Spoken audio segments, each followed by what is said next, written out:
nice to Okay. have you today, Professor Hodebode. I'm really very excited about today's conversation. If you would permit me, I'll just quickly do a brief of introduction.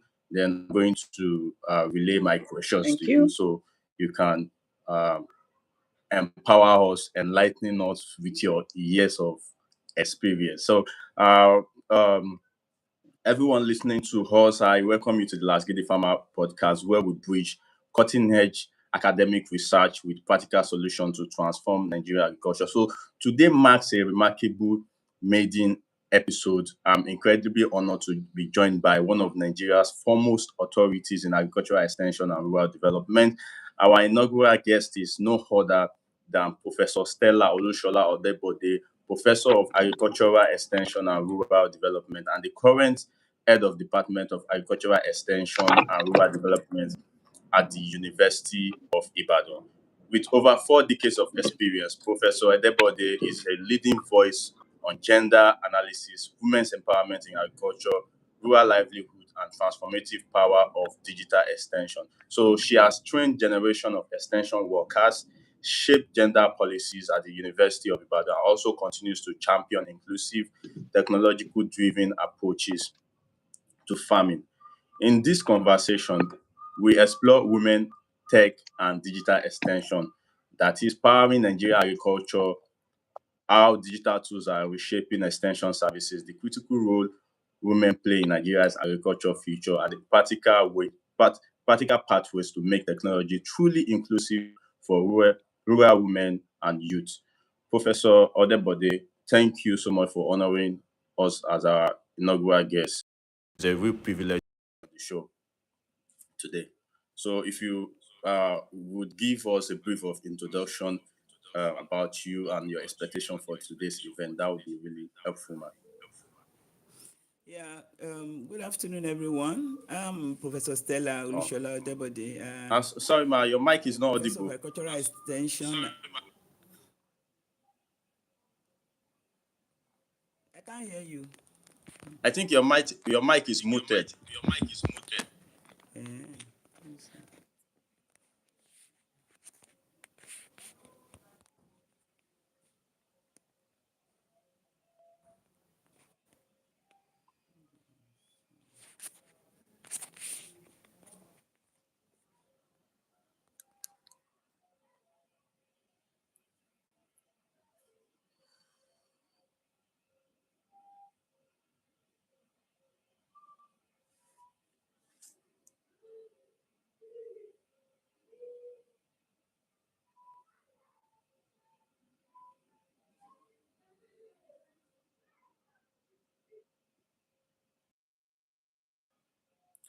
Hello, ma.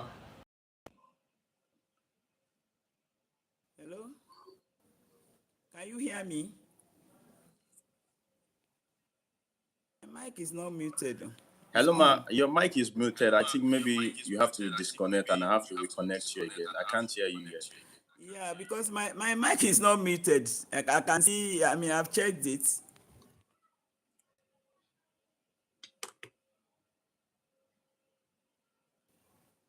Hello? It's not muted. Yeah. My mic is If you on. can see a button on the screen, there is a button just above. This is the second button that is showing like a voice mic. Maybe it's muted. You might want to click on it.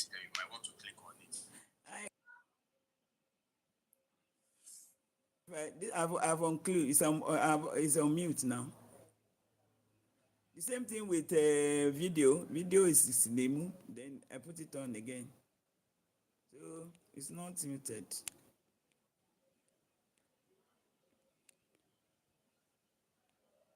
It's the second button. This one is switching the camera. The second button. You want to switch back just the second button after that one. If you click on it, perhaps it's going to.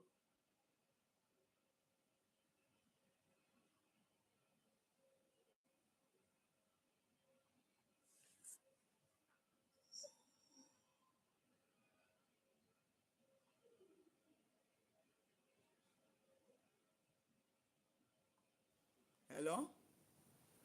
I think what Can I you will hear do me is I now? will try to create another link so that it rectify this. I can't really hear you.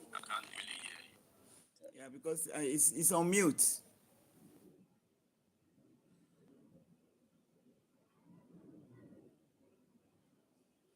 If I on mute,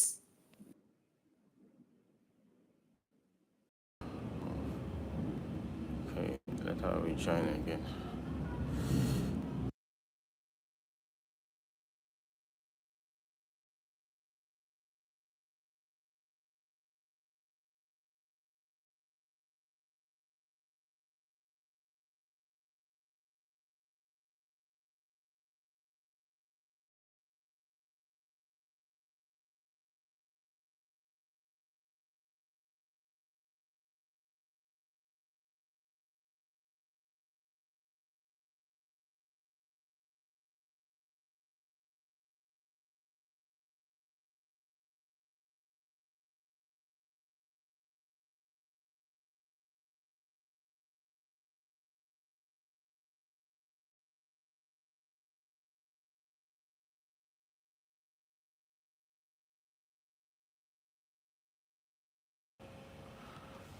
She might be coming up now.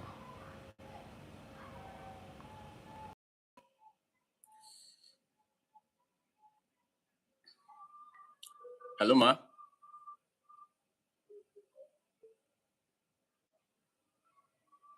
Hello. hello? Yeah, I can hear you, but is okay. It's not audible. It's Hello? not really that loud, but I can hear you a bit now. It's faint. I'm surprised because I can hear you well, but if you cannot hear me, that's funny. Oh, Because I'm not muted. I've unmute myself. okay.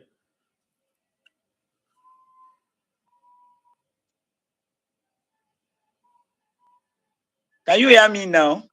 Yeah, I can hear you faintly. So I'll just perhaps I'll just proceed with the first question, or you still want to do a bit of introduction, if that's fine. Yeah, so I am Professor Stella Olushola Ojebode. I'm a professor of agricultural extension and rural development. I am the current head of department of the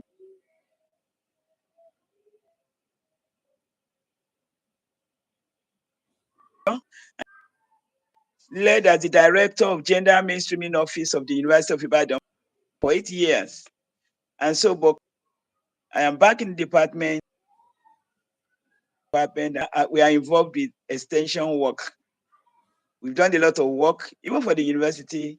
I was part of the team that wrote the gender mainstreaming policy and the sexual harassment policy. So I'm glad to meet with you today. And I'm here for you for your questions. Thank you. Thank you so much, Ma, for that brief. That was really interesting. So I'll just move on to the first question of the day. Professor, you started your academic journey at the University of Ife in 1976 and rose to become Professor of Agricultural Extension in 2011. I would like to Yeah. ask you that what initially drew you into the field of agricultural extension and rural development, especially with a strong focus on gender? Yeah, thank you very much. The person that invited me, I am so excited to actually be here in 1976 when I entered the university. Before I got into the university, I've always had that passion um, to work with women and men. Especially in Africa, you see that a lot of women are just there, and they regard in African culture, we regard women as a commodity in the house. And I think that many women have a lot of things to offer. You know, if you go to school, take as a school teacher, I discovered that a lot of women or girls, very intelligent, they have a lot of initiative and all of that. And so because of that, I made up that particular sure that I encourage the girl child and even the the boy child too. Because in Africa, we used to think that, oh, in our culture, if you are a man, you have to be the head of the home. You have to provide for everything. You have to be, and then the woman in your house is like a commodity. But I discovered that a lot of women are very, very, very intelligent up there. So I decided to go that route. Learn more about how women and men can be advised to work together and to contribute to the development of the country. So I finished my first degree in the University of Ife then, now Obafemi Awolowo University. And I got into the University of Ibadan, where I also did my master's and PhD. So I decided to narrow my scope to working with the rural women. How do we impact them? How do we encourage them? When you disseminate information in the rural,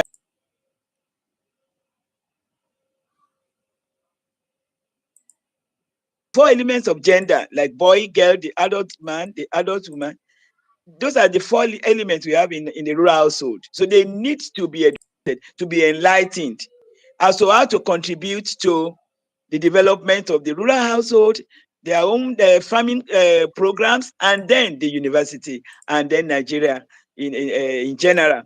So working with the rural women in the rural household, most of the work in the rural household, especially the farm work, the activities are carried out by women.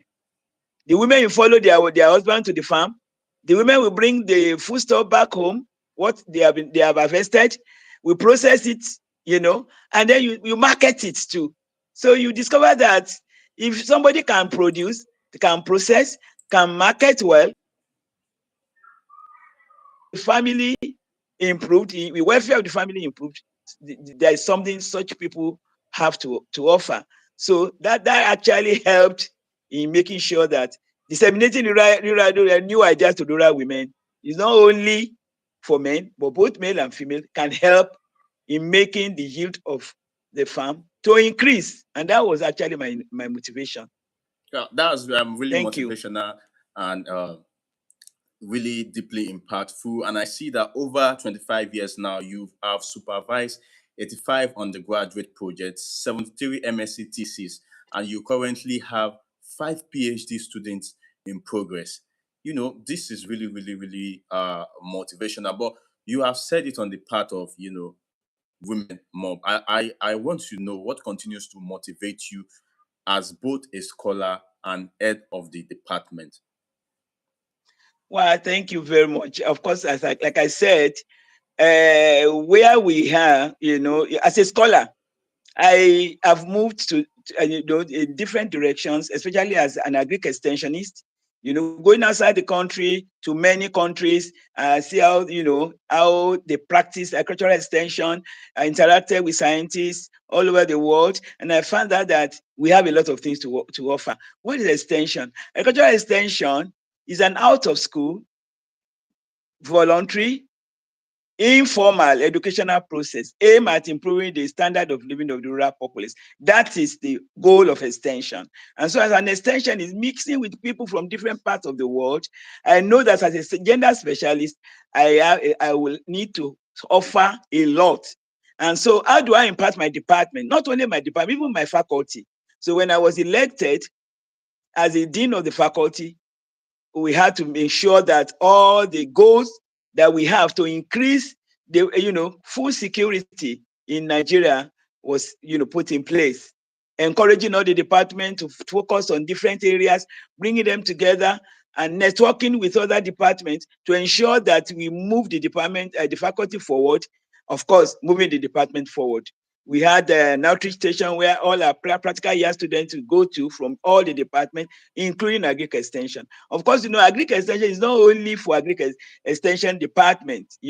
We also work with other departments. Without, agricultural extension, even as a HOD, if I don't interact with people in animal science, there's no way we can impact farmers on new findings by the animal scientists. If I don't move with, the crop scientists, those in the crop, there's no way we can impact on new ideas, new ways of farming, new methods of farming to ensure and enhance food security. So as extension agent and as head of department, I've been trying to, navigate this to ensure that we bring food to the table of not only the state, but even the country and across the continent.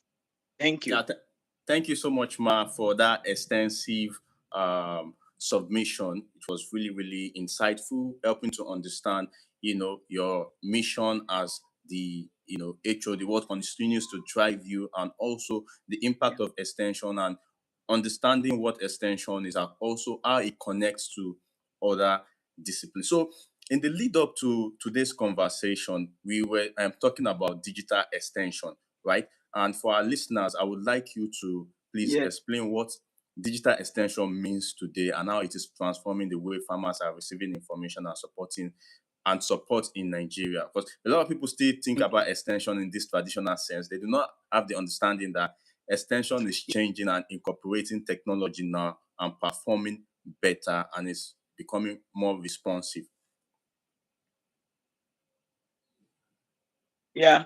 Thank you very much. This is like you said, this data extension is very essential for improving productivity, resilience, and farmers' livelihood, especially in countries like Nigeria, where many farmers lack timely access to information and services. And so this digital extension has to do with the use of technologies to be able to bridge the information gap. To answer your question,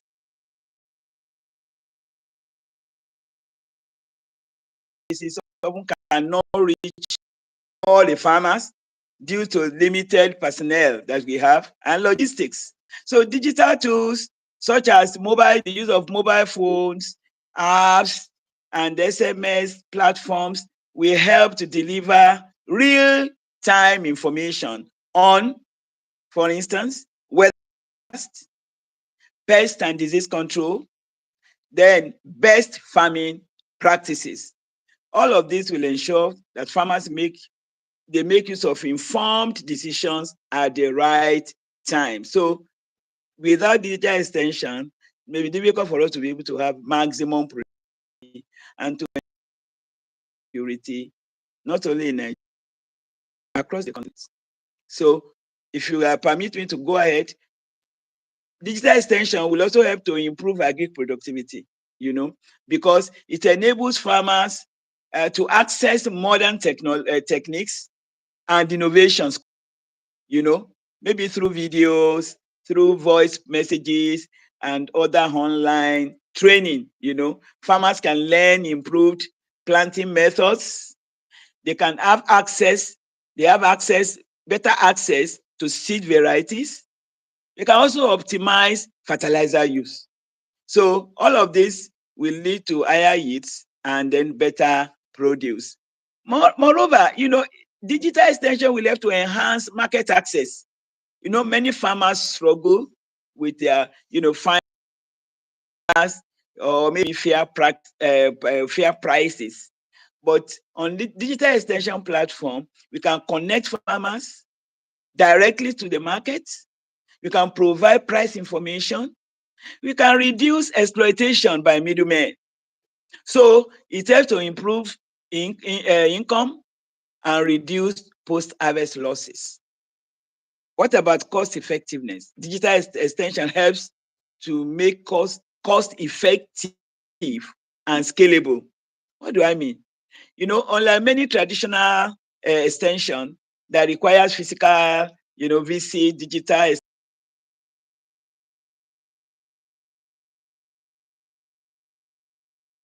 You agree with me? And it works even, in remote areas through mobile networks.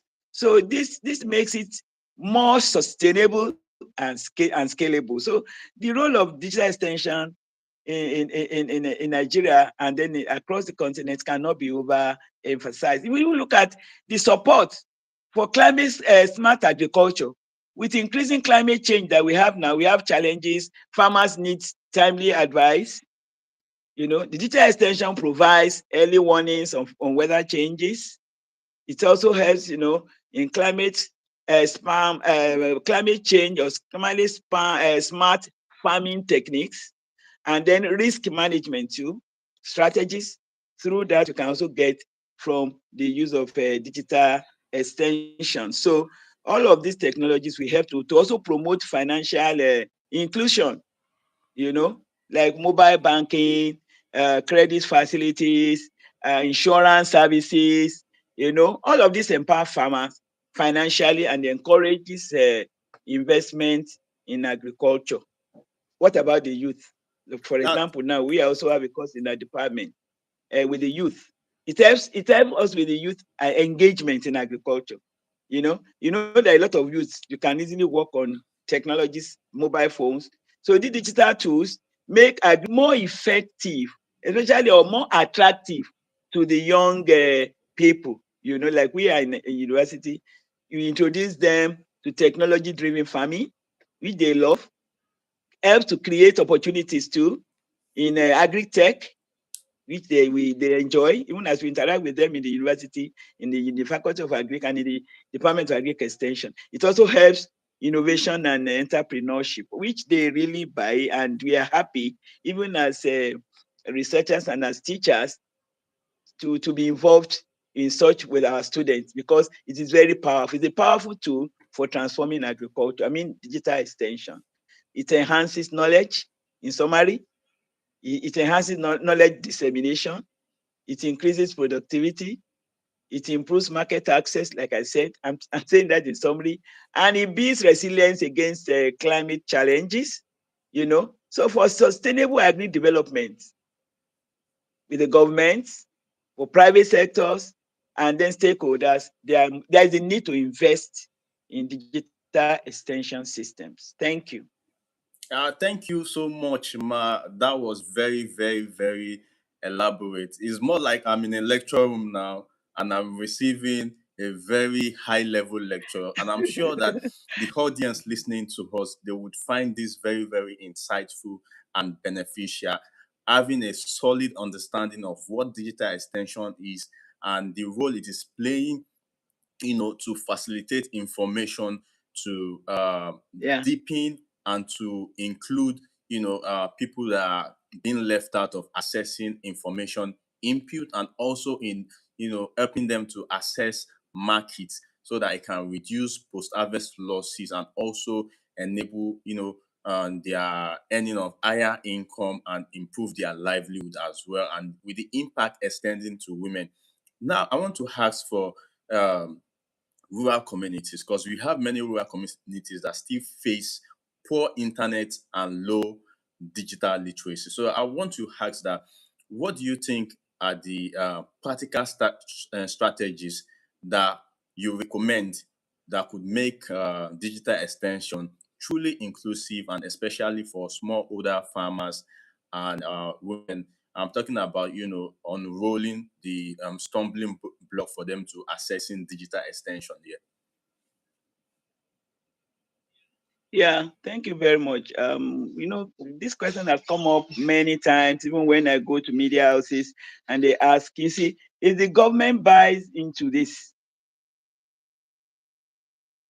solar system, that most of these NGOs, they help um, to put it up in many rural areas, and then we use it. And there's some information you can get. Yeah, like for instance, let me give an example of what happens in the university. For instance, if you want to go to the field to get information from the farmers, there are different tools now we use. Not necessarily, you have to get generator and all of that. We use solar panels that you build on most of the houses around, and then even where the farmers are, you can easily receive information. And there are some tools that you can use without really getting there, and you don't really need like the data for you to load your phone for you to get in there. They are answering the questions, and you are not there physically, but you can receive what they are saying, and the thing is loading right into your system and answering the questions. You can get the latitude of the place. You can get the picture of where you are asking questions from. So if the government will buy into the use of this, it can help, maybe by maybe installing some solar panels in some places. Another way by which you can go through that is, if you have farmers cooperatives, they come together so that they are getting these things, might not really be through one person's effort.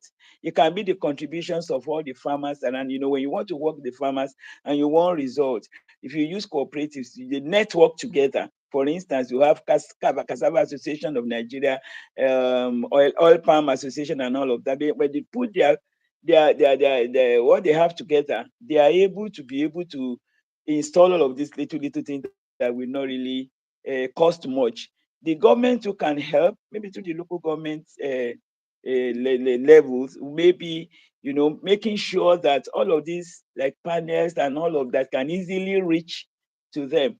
Supply of phones, it could also help because we have some NGOs that actually distribute all of this to them. But if we put in the solar panel in some of the streets or where they can easily get electricity when there is no light, I think it will help. Networking will help. Government can help. NGOs can also help to fund little things. Giving them small loans could also help. This loan may not be in cash, it may be in kind, so that if you give them cash, so that they will not misappropriate the money, we can give them the real thing, like we are giving fertilizer, bags of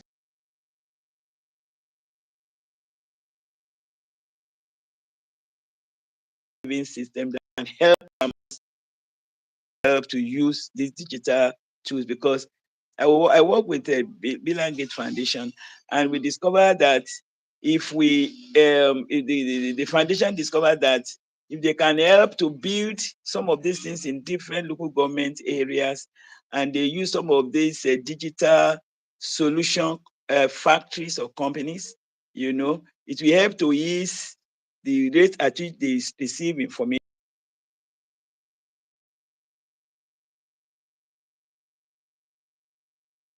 in. So the money will not go into the hand of one person.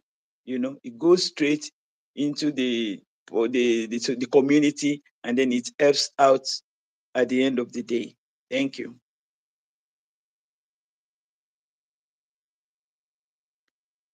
Thank you. Over to you.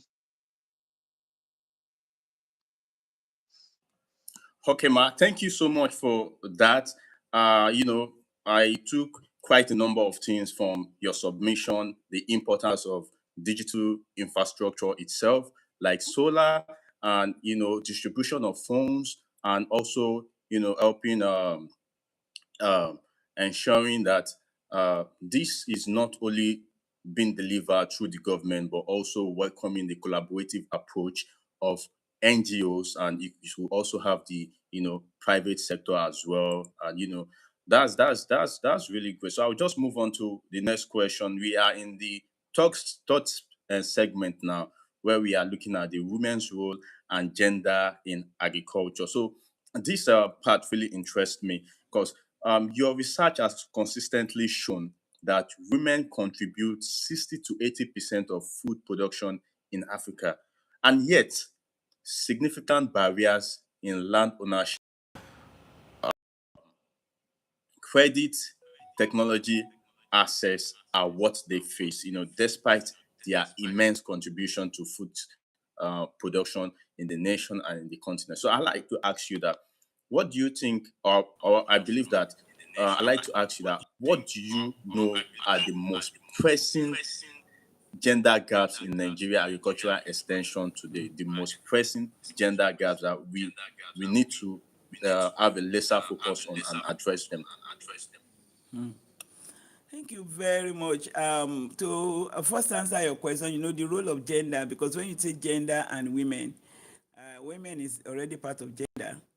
So I can say that gender plays a crucial role, because what are the elements in gender? The elements we have in gender involve adult men, adult women, younger girls, and younger boys. Those four elements, they make up what the word gender is. So gender is not about women, it's about both male and female.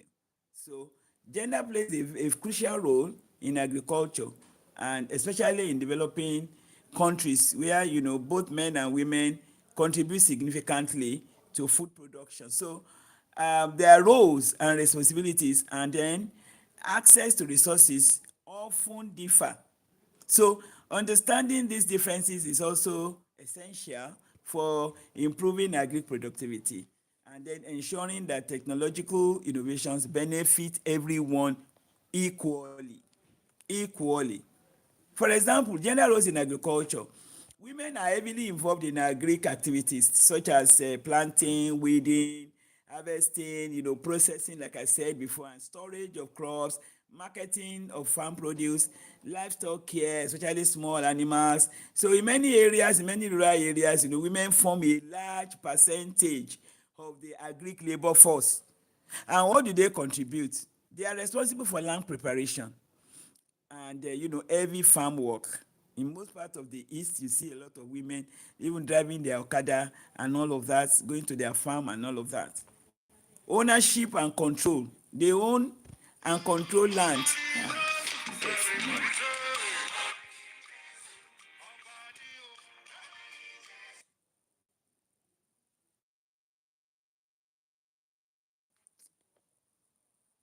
They own land. Decision making on farm investment too. They make decisions on farm investment and they market cash crops. So gender inequalities exist in Nigeria and even across the continent. So despite these major contributions, women often face challenges such as limited access to land ownership. They face a lot of challenges like limited access to farm land ownership, access to credit. Those are some of the constraints of women. And financial services too, less access to them. Low access to agric input like fertilizers, like improved seeds. They have limited participation too in decision making. And so they also have reduced access to extension services. All of these inequalities, it helps to reduce overall agri productivity for women.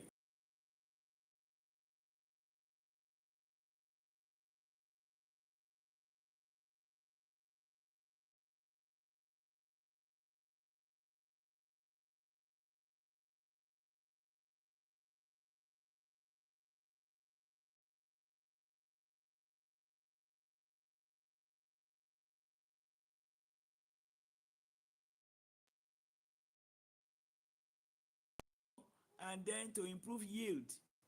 So opportunities should be given to women, you know, to have access to these technologies so that their productivity will increase. I have mentioned the constraints, but there should be opportunities for women to have access to technology so that we will have improve in their in the yield of crops, and this productivity will also increase significantly. Household food security too will be enhanced or it will be improved, and then income level definitely will rise and decision making power will also be strengthened.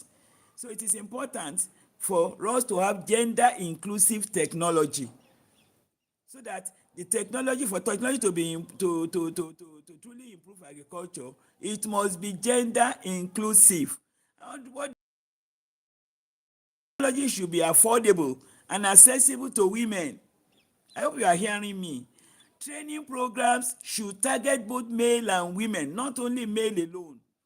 Digital platforms should support local languages, you know, where we have women involved. All of these digital platforms must support local languages. And Yeah, I then can hear you, ma. policies too should promote equal access to resources. All these policies in Nigeria should promote equal access I can to hear you, ma. resources so that they can impact on to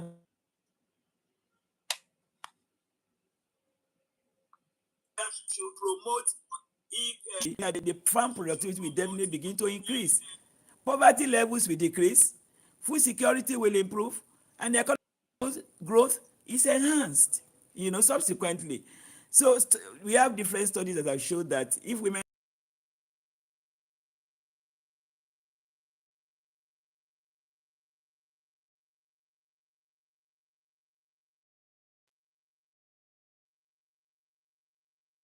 this technology, while both men and women contribute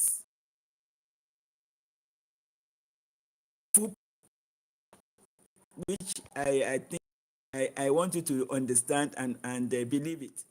Promote gender, we need to promote gender equality and then ensure equal access to agric technologies that will lead to more productivity, sustainable and inclusive agric development in Nigeria. So to answer your questions, if these limitations are removed and they are and solutions are provided, definitely there's going to be increase And the women gender also, they will be encouraged. But if these policies are not provided, they are not available, it will be difficult for us to be talking about productivity, especially as regards issue that has to do with women in Nigeria and in Africa in general. Thank you.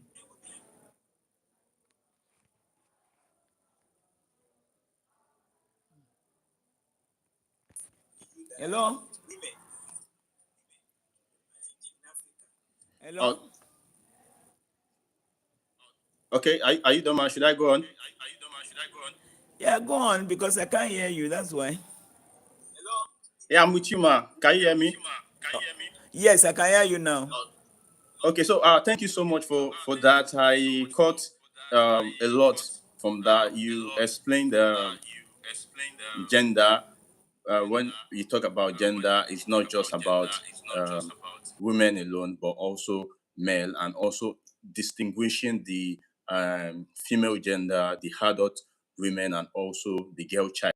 And I was able to pick up the number of challenges that women face, and it's not just physical alone, and also social issue and some other, like power, uh, access, being able to make their own decision, and why solution to this must be holistic and all encompassing. And it does make sense to me that if women have this sort of impact on food production. And meanwhile, with how you've explained it, that their impact is not only on food production, they have impact in household, impact on the health of children, all this, but they are not being supported to be able to access the needed equipment and education and some other enhancing input to be able to you know reach their full potential.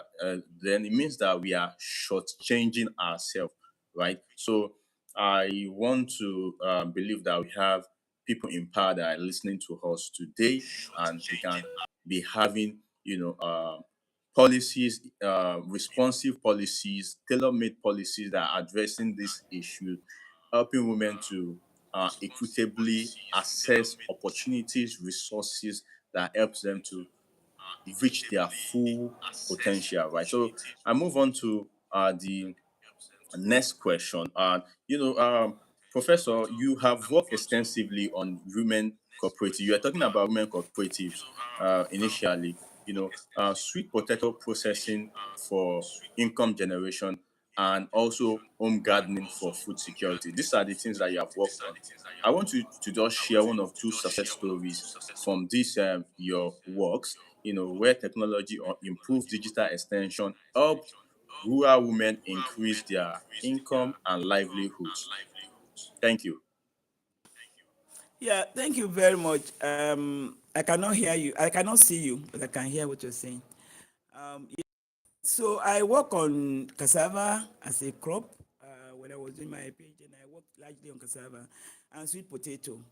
And why we actually wanted to, why we actually shifted a little attention on sweet potatoes, because cassava is a major staple in Nigeria, and of course it contains carbohydrates, and we were thinking for another crop that we could actually introduce to farmers so that at least could be beneficial. Of course, that was why, when I went to Tanzania, I tried to get some vines of sweet potato, the sweet potato that is orange flesh, the one that is orange in color. And that sweet potato that is called orange flesh sweet potato, it has a lot of advantages over even the normal sweet potato we call.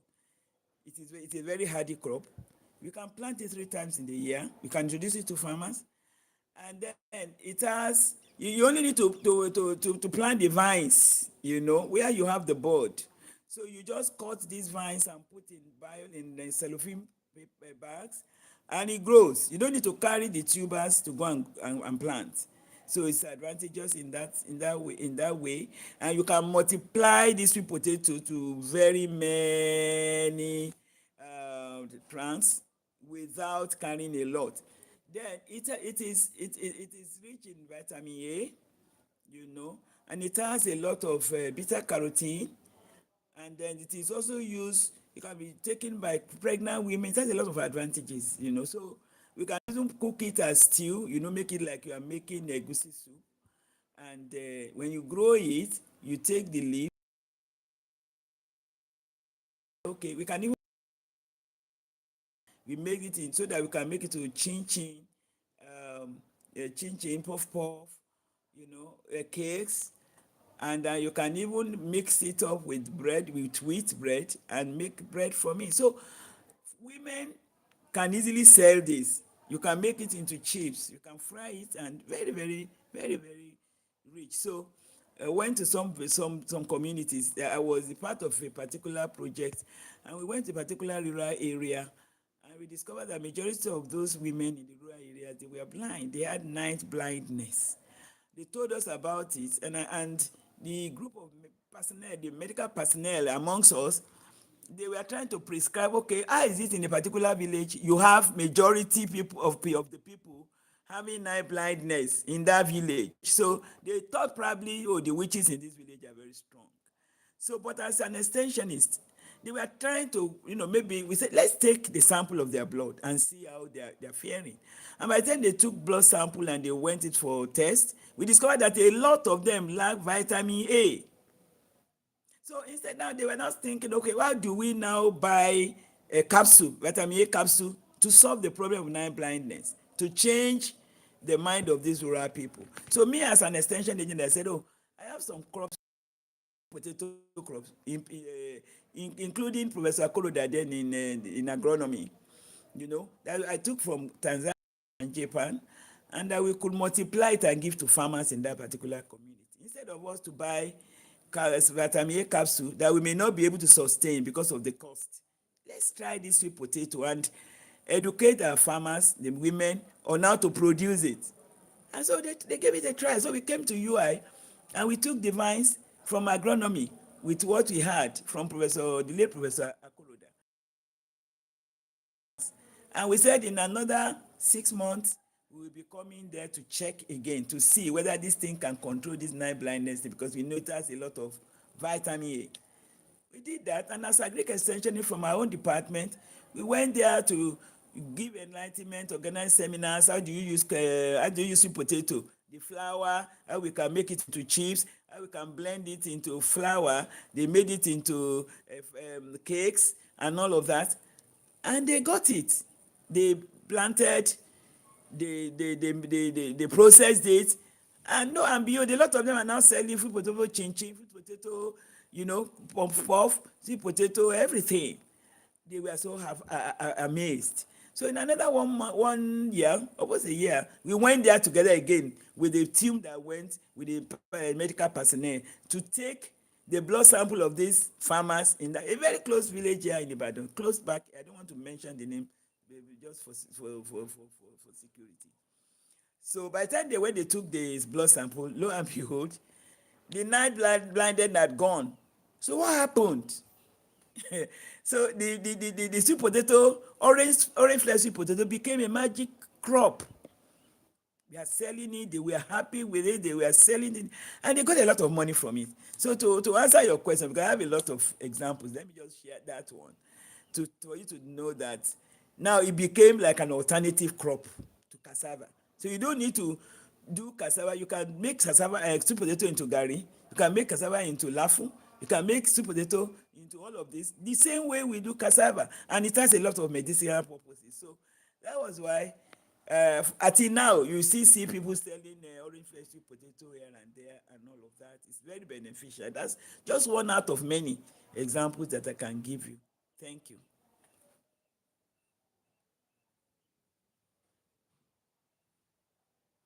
Hello, can you Thank hear you. me now? Yeah, I'm with you, ma. Thank you so much for that story, like giving us background into how the sweet potato intervention actually helps to solve the vitamin A deficiency and Problem in crisis farmers in that particular community. community. Yeah. without having to use supplements or Yes. element and that. And So it's yeah. actually very good to hear that. So I'll move on to the last question of the third segment because we'll soon be entering into the final segment. And this particular question is focused on the University of Ibadan itself, the department. So I'd like to ask you, as the pioneer focal person at the University of Ibadan and the person who led the department of the university's gender and sexual harassment policies, how can universities and departments like ours, better prepare the next generation of extension workers to be gender responsive? Sexual harassment policy.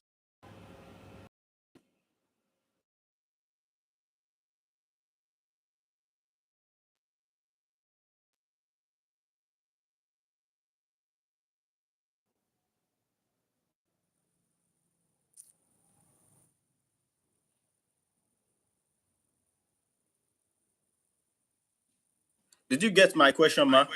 Or you I want me didn't to get it. repeat? So the network was bad. Okay, you can go ahead, ma. Yeah. So you said as the pioneer gender focal person, what are the? I didn't get that question well because of the network went off. Okay, you can go ahead, ma. I didn't get it. I didn't get So okay. you More said as the different. pioneer gender focal person, what are the okay, okay, so I would repeat now. I would repeat myself I again. didn't get. So the question that I asked was that as the gender pioneer, are you with me, ma? So the repeating the Yeah, question with again, you. I'm just trying to make sure that the light as is the because I can't hear gender you. Yeah. as the Focal pioneer person, the gender focal pioneer. person at the University of Yes. Ibadan and the person who led the Yes. development of the university's gender and sexual harassment policy. So I want to ask that how can universities and departments like Yes. ours better Policy. prepare the next Yeah. generation of extension workers to be gender responsive? Yes. Sexual harassment policy. So I want to ask that how can universities So how do I want the? What do I have better to? prepare the next generation of extension workers to be gender responsive?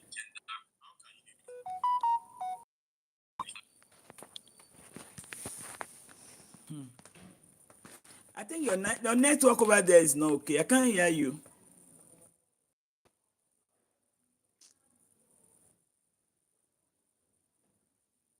Hello.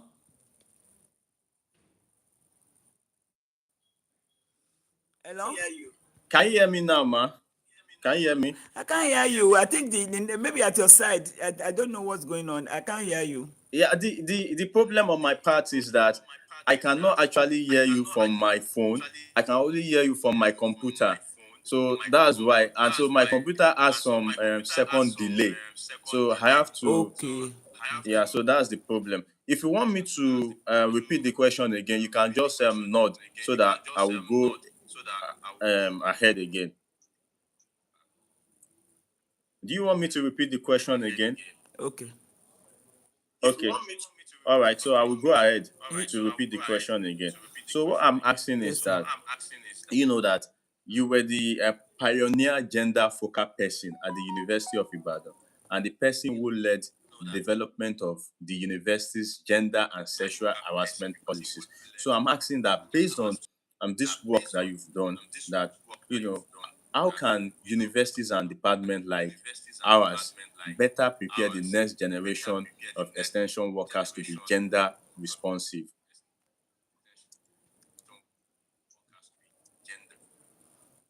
Okay.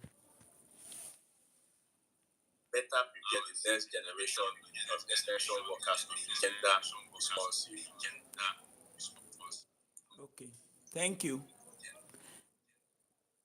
Yeah. Thank you. I think what we can do is for us to other university, not only other university, but I think other higher institutions. There's a need for them to be gender sensitive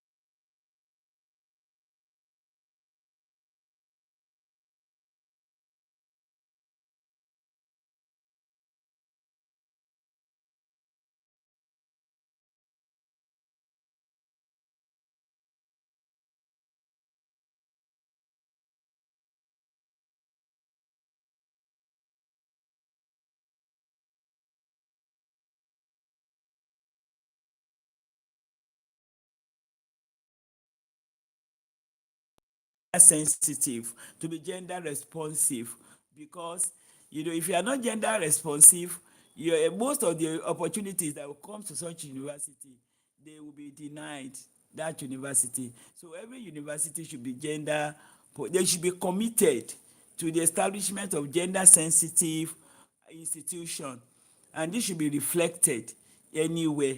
So it is good to also have an affirmative action policy in such a university, or in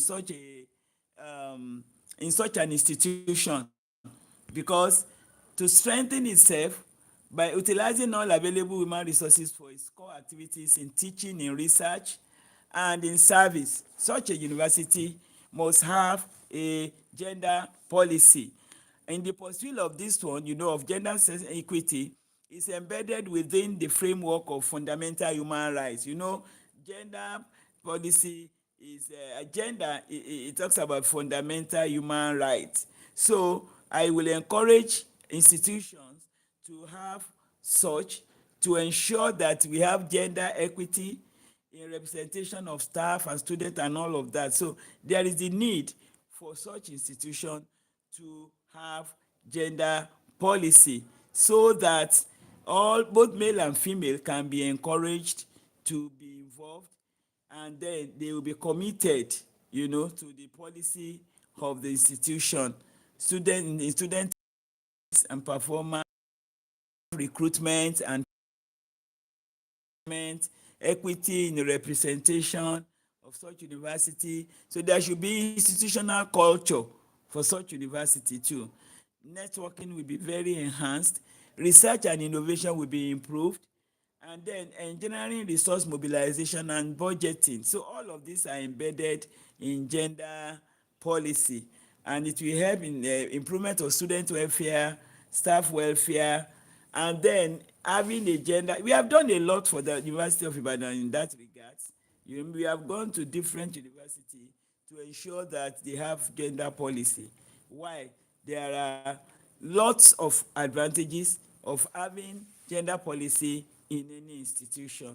Unfortunately, the time is not there. I would have loved to actually share more on that, so that we have the gender policy that will apply to staff of the university, students of the university, all contractors, service providers. And when you have it as a policy in the university, it involves both male and female. you know and females can also automatically be encouraged, when we invest in both genders in higher institution.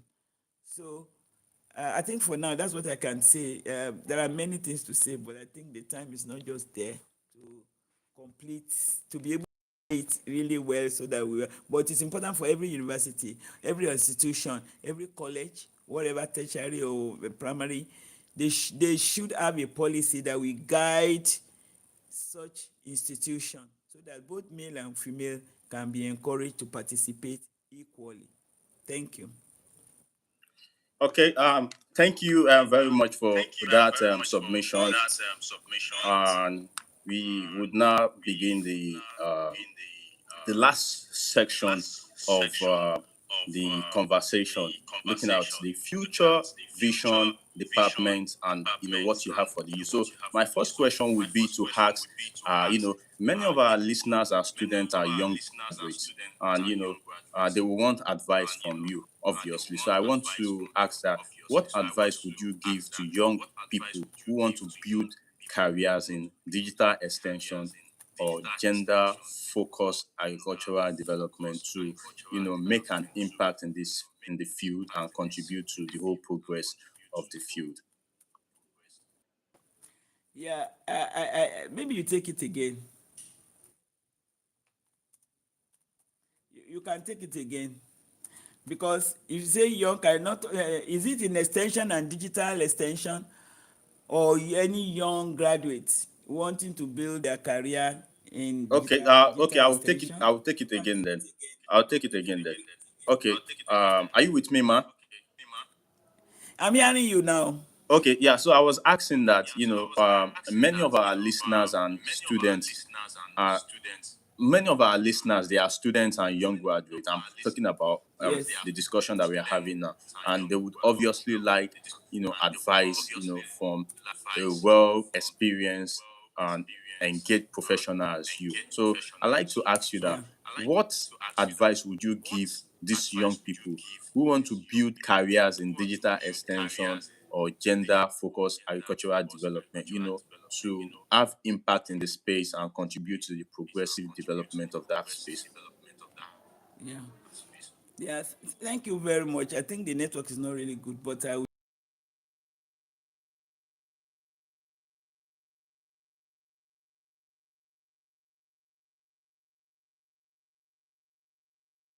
wanting to build a career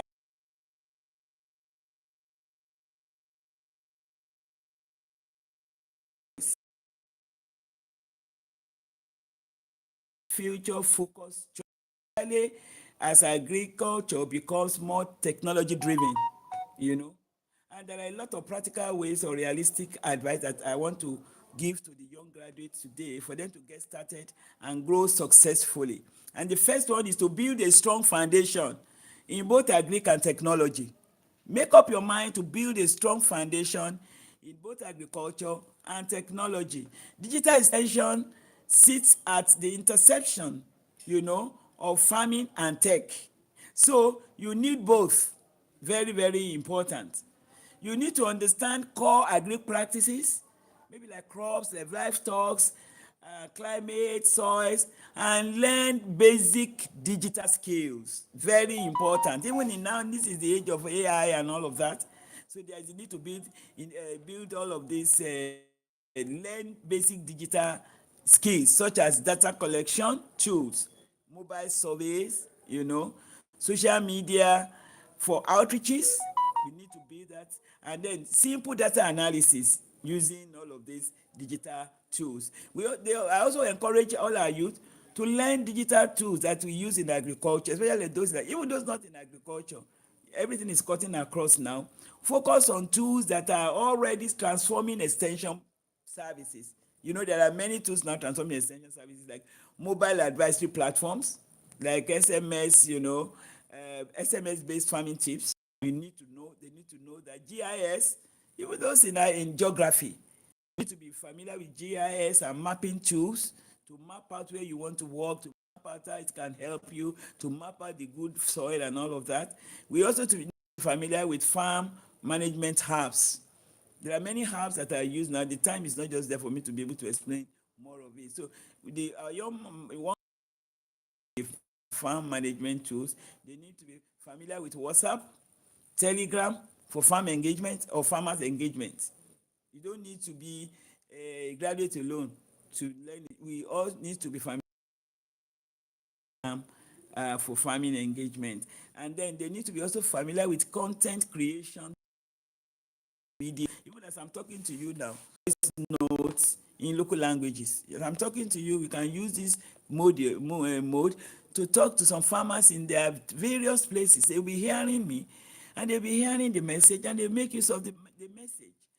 So the more practical your skills, the more valuable you become. So as a young person, you need to be practical in your approach, and you need to be able to use all of this, the development of the career that you have already chosen. Then there's a need to develop communication skills. I want to thank the person that is interviewing me for good communication, and I enjoy it the way you are communicating. So the young man needs to develop good communication skills. Digital extension is not just about technology. It's about communicating with the farmers effectively. If you don't have effective communication, no matter how good you are in the use of the tools, it will be useless. So by doing that, they learn to simplify complex ideas to the farmers to enjoy. They use local languages where possible. you know Use communication skills to practice creating short, clear messages. And then you now build confidence in public speaking and training, just like my interviewer this afternoon. So I want to encourage the young minds too, or the young theory, what to read and read and read. Volunteer with agri programs or with NGOs. intern with extension agencies or agri-tech startups, visit farms and interact direct with farmers so that you see you have exposure. All of this help to understand real farmer problems, not just textbook knowledge. You need to be familiar. We need to focus on also problem solving, not just the tools. Technology is only useful if it solves real problems. Do you agree with me? So you will ask yourself, what challenges do farmers face in my area? How can digital tools solve them?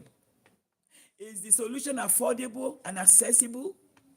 You know, this mindset will definitely set you apart from others. I hope the young ones are listening to me. Build digital presence and portfolio.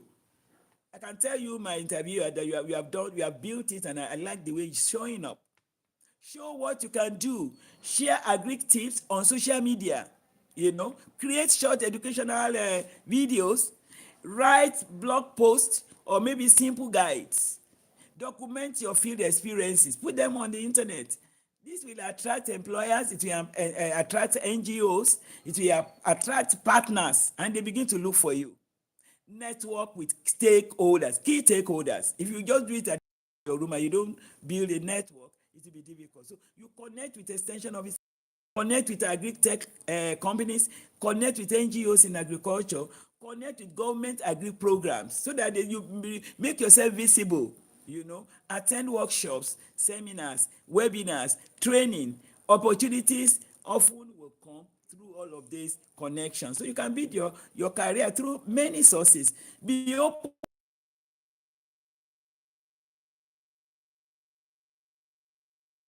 and it works quickly. So it's like data on GIS, on agri technology. Stay up. Don't remain in the many years of experience. Stay updated on new tools that can be used and new trend that you are following in agriculture. Learn from all of these global best practices so that you will not be a local champion. And then begin to consider entrepreneurship too. Don't wait only for a job. You can be a job employer. You can employ people. Start digital advisory platform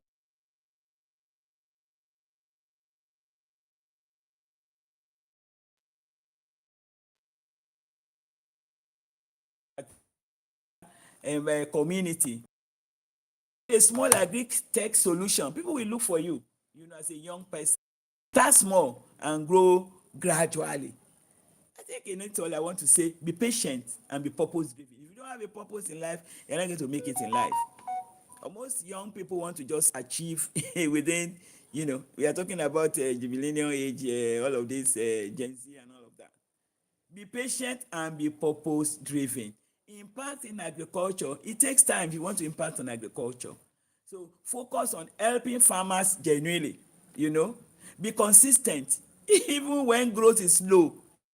Just be consistent, and then measure your success by impact, not just income. Most income, most businesses may not start with big income, but when you start small and measure the success by the impact you are making, then you grow in your income consistently. So a career in digital agric extension requires a mix of knowledge, communication,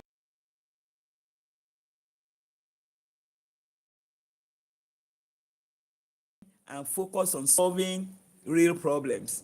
You can build a meaningful and successful career in your field if only you are committed to it. If you keep learning and then you focus on solving real problems, and you see that you are building already, and the next generation, you can smile and say, yes, we have achieved, even as elders. Thank you very much.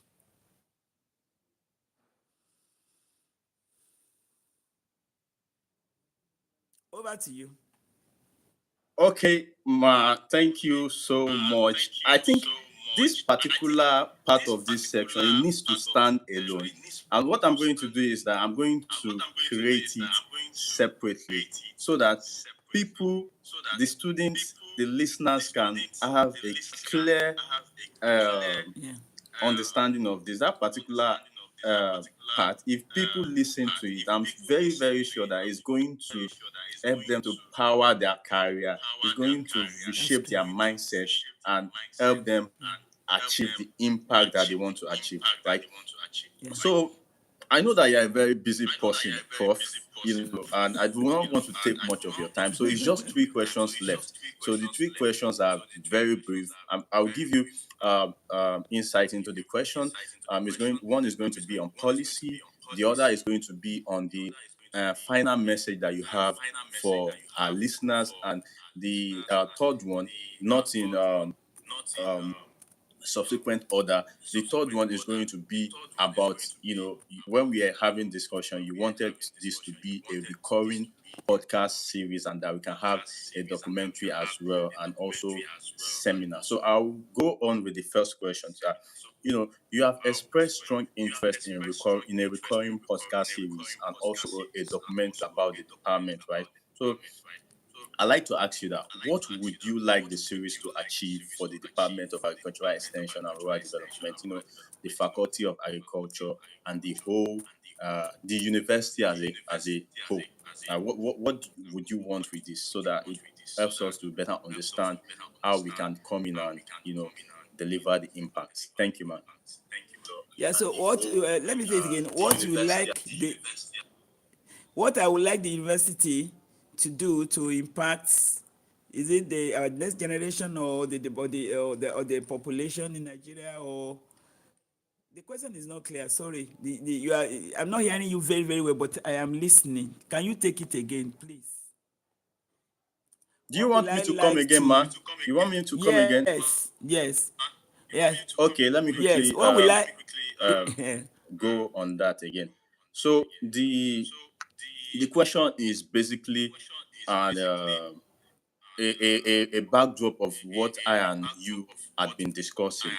That this particular conversation should be a reoccurring podcast series, and should lead Yes. into a documentary as well, and possibly we have seminar. So I was asking you that, like, looking at this, what would you like this series and documentary to achieve for the Department of Agricultural Extension? Not only the department alone, the faculty, and also the.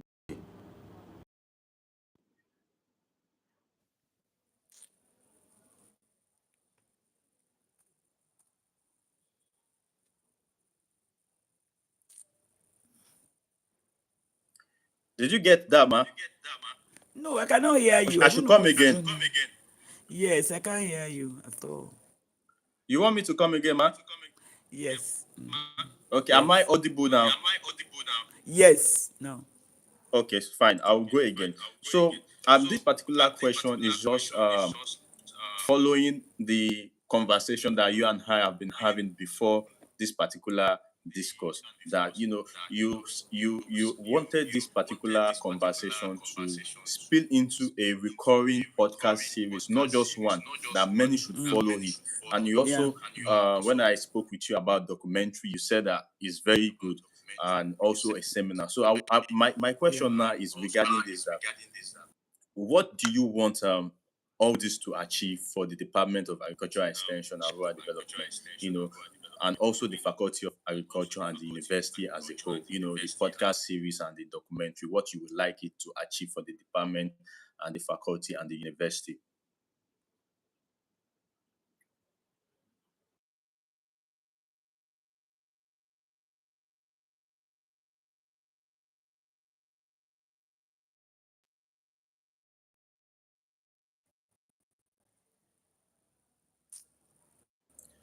I did, can you hear me?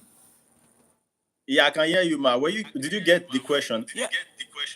Yeah, I didn't get, but let me answer your question, because I think it's the network. I'm not hearing you well. But what I would like um this program to be like is if we can have a regular broadcast on how we can enlighten the young minds. Generation, or the population in Nigeria, or yes, if we can have a Okay. regular, yeah, a regular broadcast. I'm not hearing you.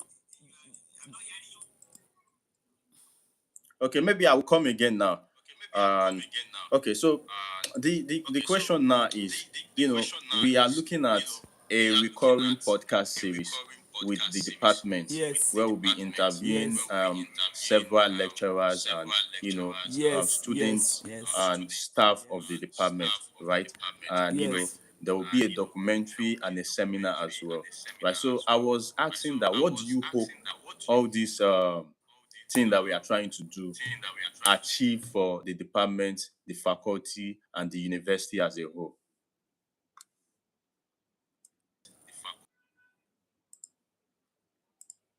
Broadcast tubular thing And also outside there to know the in studying the culture, and then particularly the Department of Agriculture Extension and Rural Development. When we have this regular broadcast, it will help people out there, those in schools, those that are even working, that want to be part of us, to let them have the knowledge of what Agriculture Extension stands for and what other departments are there in the Faculty of Agriculture. What are the benefits, that they can get from coming to study in the University of Ibadan? What are the benefits of studying as an agric officer or as an agric graduate? And then what are the benefits of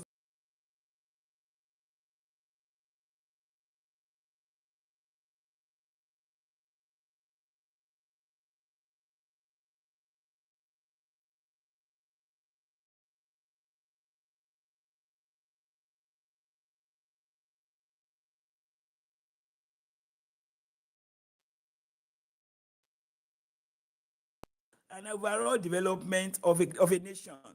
We will be visible. People who don't know our activities will know. And so I would really want us to involve more lecturers in the department, even more lecturers in the university.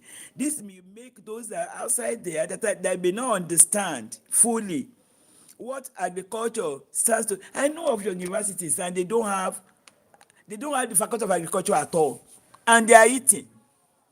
It's not right. That's the role of agric cannot be overemphasized in the scheme of things in any country, even in the policy. That's what needed to be included in the policy. And the issue of digital extension should be part of what we have in agric extension. We are not only talking about how to educate our farmers, how to take new ideas to them, but we are interested in making sure that digital digital tools are needed for us to make extension to make even productivity to increase, and to make extension to be visible in the scheme of things, of agriculture in Nigeria. So I really want to thank you. Digitalization of agric extension should be part of the policy. I don't know, you have not asked me that question, but I think it should be part of our agric extension policy, so that they see the need, they see the importance, they see how it will help even the rural areas, or the rural farmers, or the farm families that don't even know anything about, that are not even educated. Digital tools can help to enlighten them, and that's why I will want this particular episode to continue to be recurring. Involve more lecturers in the department, involve more lecturers in the university, involve more lecturers in the Faculty of Agriculture. And I know the Vice Chancellor will be very happy, because that's one of those things that he desires also, which we are trying to put in place.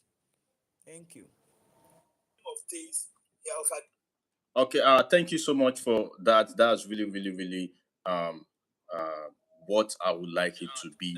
To um, make the whole department, the faculty, the uh, university itself visible to people, knowing what the university is doing, the department, the faculty, and also for other universities as well to replicate the same. So I'll ask the penultimate, second to the last question, and this is regarding your vision for agricultural extension, and also your vision for the department. So looking ahead, I'd like to ask you that, what is your vision for agricultural extension in Nigeria by 2035, especially regarding technology and women's empowerment? And what do you hope that the Department of Agricultural Extension of at the University of Ibadan would add to this?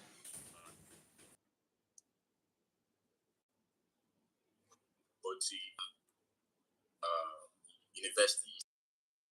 graduates that will subsequently go out and provide food for the country and to represent the country well across the continent and to bring in more students of agric extension um, students in, by the time they will be able to go out more farmers or new ideas, new innovations, and so will enhance productivity not only in Nigeria, even across the continent. So I also desire that we have more graduates that are well equipped, just as we have now, to be able to supply needed experience, needed exposure, needed quality that we need in the agri sector, in all our agri organizations and all of that. Once they are provided, problems of Nigeria will be reduced. The food insecurity will also be reduced when we have well-trained graduates from the University of Ibadan, from the Department of Agric Extension and Rural Development. They go out there training the trainers, training more people, and encouraging more young people to come into agriculture. So that's my desire.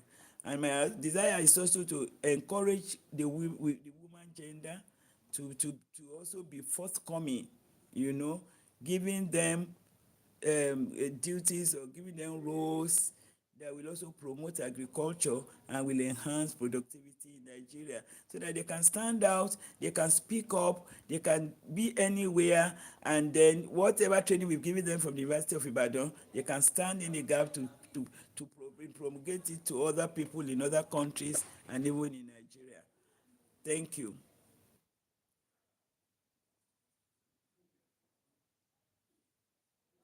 Thank you very much. That was really, really ambitious. And I hope that this whole vision will become manifested come 2035. So I move on to the last question. We want your final message to farmers, to students and policy makers listening to this episode. What would you lift for them as final message for digital extension, women empowerment, and the whole agriculture space for transformation, development, and growth?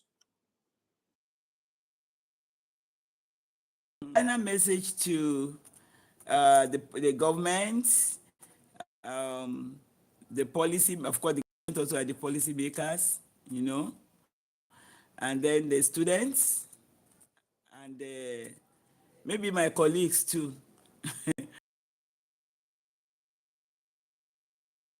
You see, we are just talking about, of course, digital extension have been in place for many years, but in a very low key. But for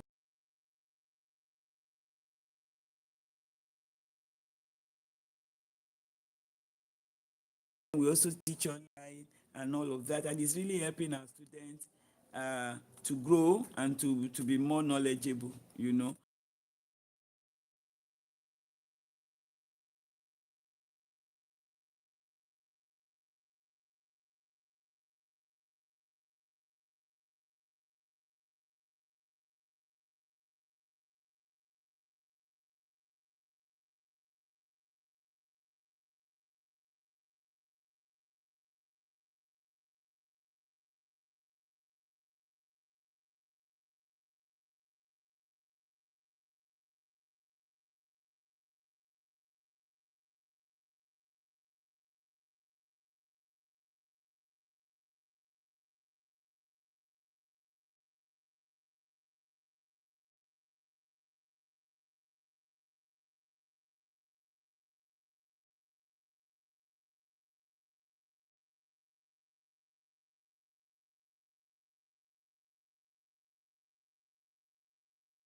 There is the need for innovation in agri and ensure that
Are you still there, ma?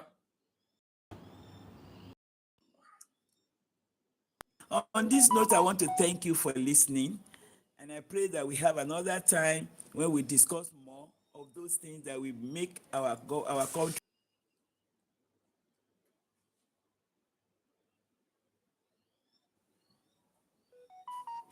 Okay, okay. Thank you for that. Although I couldn't follow through, the network was breaking at one point or the other, but I caught few points from that, and we have come to the end of the conversation, and I must say that it's been a very enlightening uh, discourse with you, ma, and the most of the parts that were very audible, right? Uh, very good and very good to go. The part that were not too audible are just minor in comparison.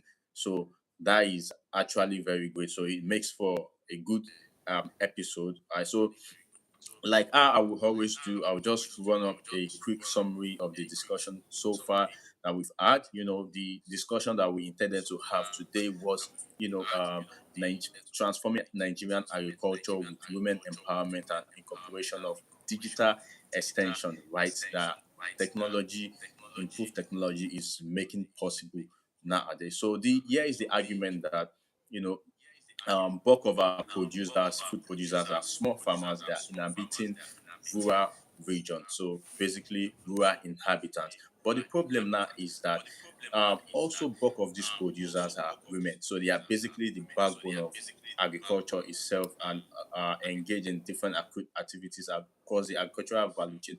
But the problem is that despite the contribution of these women, they have a lot of barriers and a lot of things that they can't access that is um, reducing their productivity, production, contribution, and impact. And Professor uh, Odebode has been able to enlighten us on the various things that can do that.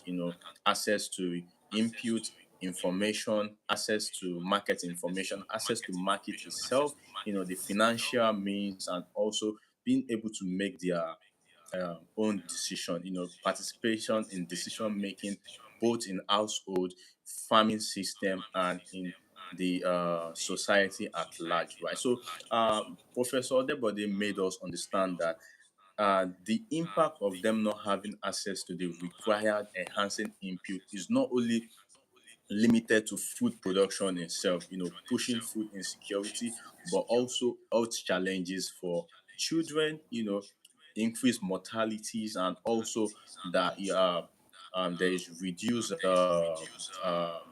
income for people dependent on the farming system and all that. So these are the things that we are facing, and she has been able to um, tell us some strategies that we should do, incorporate to actually help improve this. We should deepen infrastructure like solar, as she has said, internet connectivity, right? And also, enhance, promote financial inclusion, promote information access and all that, and also incorporate, the participation of NGOs and also, private sector, and also improving digital, literacy. And she spoke on how our students can be a part of this, have career. And she really did an extensive answer to a question that was asked on that they should broaden their mind, do it different, be very innovative, incorporate technology, social media, digital media, and all that, right? And following that, she told us what she wants as the ambition for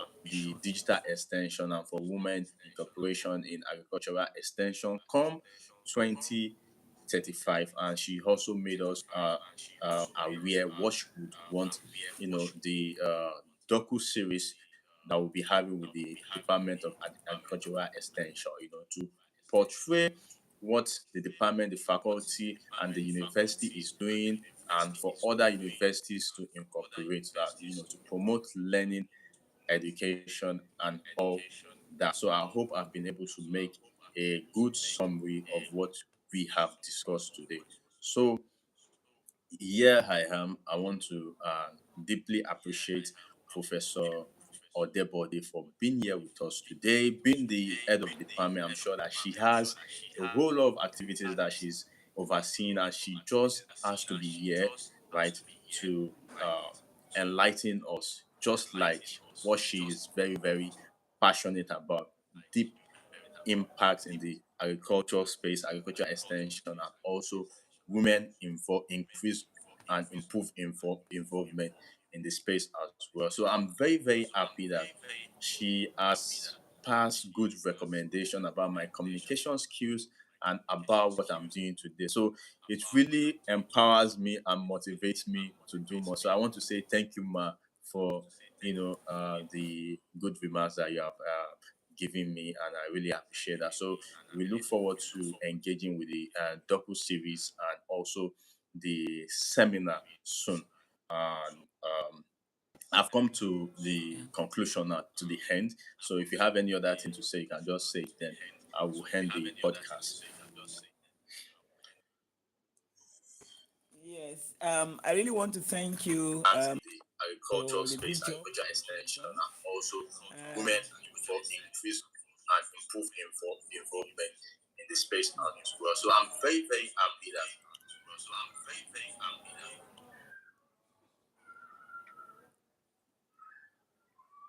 so I know that the network has not been cooperating, but I thank you so much for the good job you are doing, all the questions, and I really want to wish you well. This Last Digi Farmer podcast is a very good one, an innovative initiative, thank and you, I Ma, want it to for continue, especially at the this time. You have good been able to remarks that you have communicate well. given me, and I really So, appreciate. and I'm encouraged because even as a young person, you have spoken so well, and I am grateful to you. And I wish your organization well in your future endeavor. Thank you so much for having me here today. I'm grateful. Thank you. Okay, thank you, thank you, Ma, for that. And just to a quick reminder to everyone listening to us that this was brought to you by the Last Giddy Farmer podcast, and we usually do these kind of conversation episode, from time to time. Endeavor to subscribe to our podcast. We are just building this particular video segment, right? So you can follow us to help increase our reach, and also you can follow us on Spotify as well at the Last Giddy Farmer podcast. So this particular episode will be available soon, where we do the whole processing and all that. You have access to the full conversation, irrespective of whether you are available or not, or whether you are available and miss some parts. You'll be able to have access to the full conversation and listening to every uh, words of wisdom, the gems that Professor Odebode gave today. So just one thing, ma, I would like you to tell the world that they should listen to, subscribe to, and support the Last Giddy Farmer podcast, and join us. Yeah, thank you very much, my interviewer. I want to say that I'm so proud of this Last Giddy Farmer broadcast because Time to it's a time. medium to pass information to the young ones. It's a medium to learn a lot. In fact, the broadcaster is a medium to also learn from him. He communicated well, and because of his communication, I was flow, and then the setup, it's enlightening. And this initiative, I think, should be continued, and I want to encourage this unit to continue this way because I know a lot of future generation will be built through the enlightenment program that is being provided on this platform. And so I want to thank you for having me. I want to thank the listeners too for listening. And I want you to keep listening to this. Even if you are not there, you can go back to it and put it on. You will be sure that they give you good enlightenment and good information that you need for your future, for your career to be built in the future. Thank you so much for this opportunity too. I am grateful. Thank you. Okay, thank you so much, Ma, for that. I'm really happy. Do listen to the Last Giddy Farmer podcast. To inform you, next week will be, this week on Saturday by 4 p.m. We'll be having conversation on agri-tech in fish farming, a repeated conversation actually. And next week on the I think on the 25th of April as well by 4 p.m. we'll be having conversation of post-harvest losses with Echo Tutu, a leading solar powered cool storage organization in Thank you. Nigeria. So I proceed to ending today's conversation. Thank you so much for coming on to the podcast, Professor Odebode. Do have a lovely day. Thank you. Thank you. Have a good Bye bye, bye. man.